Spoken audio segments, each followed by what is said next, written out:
गायों के बाद अब पहली बार दूध में भी पाया गया जानलेवा वायरस। कोरोना से भी खतरनाक है इसका संक्रमण। अध्ययनों में वैज्ञानिक चेतावनी जारी करते रहे हैं कि आगामी दशकों में दुनिया भर में कई प्रकार की जानलेवा संक्रामक बीमारियों का खतरा बढ़ सकता है। हालिया रिपोर्ट इस चिंता को और भी बढ़ा रही है। इसी माह की शुरुआत में पहली बार गायों से इंसानों में खतरनाक बर्ड फ्लू या एवियन इन्फ्लुएंजा H5N1 संक्रमण के मामले देखे गए थे। इसी क्रम में अब विश्व स्वास्थ्य संगठन यानी कि WHO ने खुलासा किया है कि बर्ड फ्लू का वायरस गाय के कच्चे दूध में भी पाया गया है। इतना ही नहीं, दूध में वायरस बहुत उच्च सांद्रता में देखा गया है। इस रिपोर्ट के आधार पर स्वास्थ्य संगठन ने चेतावनी जारी करते हुए सभी लोगों को सावधानी बरतते रहने की सलाह दी है। इससे पहले अप्रैल की शुरुआत में अमेरिका में कुछ लोगों और मवेशियों में बर्ड फ्लू के मामले सामने आने के बाद विशेषज्ञों ने अलर्ट जारी किया था। H5N1 के संक्रमण को इंसानों के लिए गंभीर, रोगकारक और घातक माना जाता रहा है।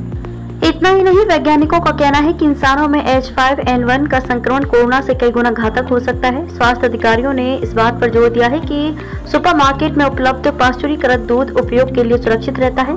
इससे घबराने की आवश्यकता नहीं है। बाजार में बिकने वाला पैक्ड दूध ऐसी प्रक्रिया से गुजरता है जो हानिकारक बैक्टीरिया को खत्म कर देता है। इनमें वायरस की मौजूदगी का जोखिम कम है। न्यूयॉर्क टाइम्स के अनुसार गायों में बर्ड फ्लू के प्रकोप ने 6 राज्यों में कम से कम 13 हर्ट्ज को प्रभावित किया है। इसी क्रम में जब आगे अध्ययन किया गया तो पता चला कि गाय के कच्चे दूध में भी वायरस मौजूद हो सकता है।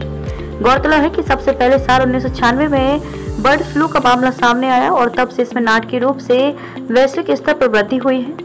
2020 के बाद से बर्ड फ्लू के प्रकोप के कारण दुनिया भर में लाखों जंगली पक्षियों और मुर्गियों की मौत हुई। चिंताजनक बात यह है कि इस वायरस ने मनुष्यों, बिल्लियों, भालू, लोमड़ी, मिंक और यहाँ तक कि पेंगुइन सहित विभिन्न स्तनधारियों को भी संक्रमित करना शुरू कर दिया है। स्वास्थ्य अधिकारियों का कहना है कि सभी लोगों को उन जानवरों के निकट संपर्क से बचने की जरूरत है जिनमें संक्रमण को लेकर अलर्ट किया जाता रहा है।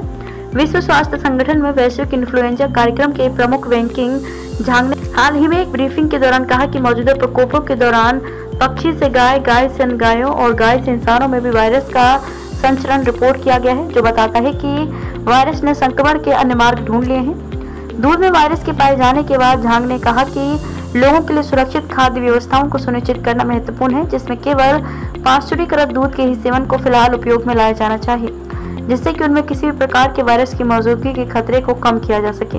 अध्ययनकर्ताओं ने बताया कि मनुष्यों में बर्ड फ्लू कई गंभीर और घातक जटिलताओं का कारण बन सकता है, जिनमें आंखों में संक्रमण से लेकर निमोनिया, एक्यूट रेस्पिरेटरी डिजीज जैसी समस्याएं शामिल हैं। साल 2003 से इस वर्ष 1 अप्रैल के बीच WHO ने 23 देशों में इंसानों में संक्रमण के 889 मामले और 463 मौतें दर्ज की हैं। इस संक्रमण के कारण मृत्यु दर 52% तक बताई जाती रही है, जिससे स्पष्ट होता है कि ये कोरोना संक्रमण से कहीं ज्यादा घातक संक्रमण हो सकता है। सभी दर्शकों से रिक्वेस्ट है कि वीडियो को लाइक करें, शेयर करें और सब्सक्राइब करें और बेल आइकन दबाना ना भूलें।